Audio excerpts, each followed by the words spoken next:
Père Étonix, raconte-nous une histoire, avec des symboles et des tiroirs, des petits mondes possibles au fond du couloir, et des concepts qui cherchent à voir. Approchez, mes petits mammifères transcendantaux. Ce soir, on va parler d'espace et de temps. Oui, je sais, dit comme ça, on dirait le programme d'un GPS dépressif.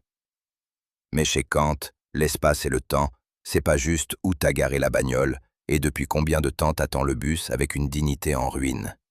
Non, chez Kant, l'espace et le temps sont les formes mêmes de notre sensibilité.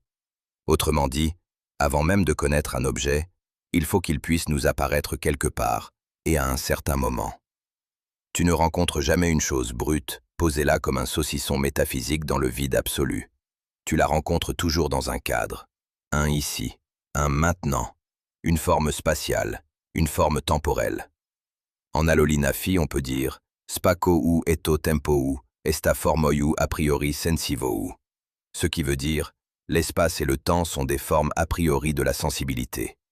Et en allolina lambda, carré pour tout i. Lecture simple, nécessairement, toute intuition humaine est structurée par l'espace et le temps. Alors attention, pas de contresens à la louche. Kant ne dit pas forcément « l'espace et le temps n'existent pas du tout ». Il dit « pour nous, humains, toute expérience possible passe par eux ». C'est pas le monde qui arrive nu dans ton esprit. Il passe par la cabine d'essayage de la sensibilité.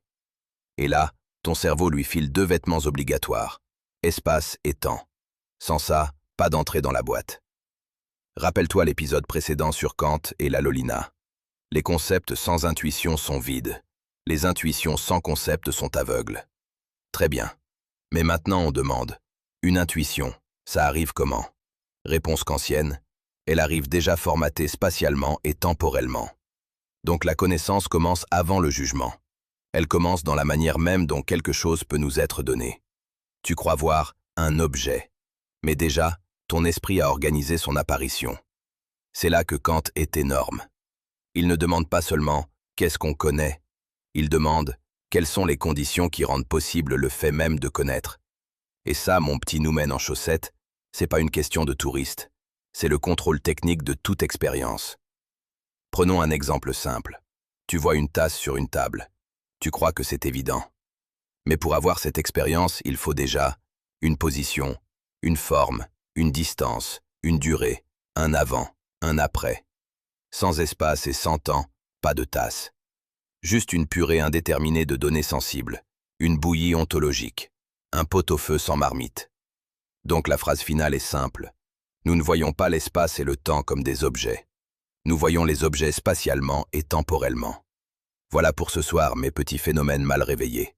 Rangez vos catégories, bordez vos intuitions, et souvenez-vous, chez Kant, quand le monde entre dans ta tête, il passe d'abord par la douane.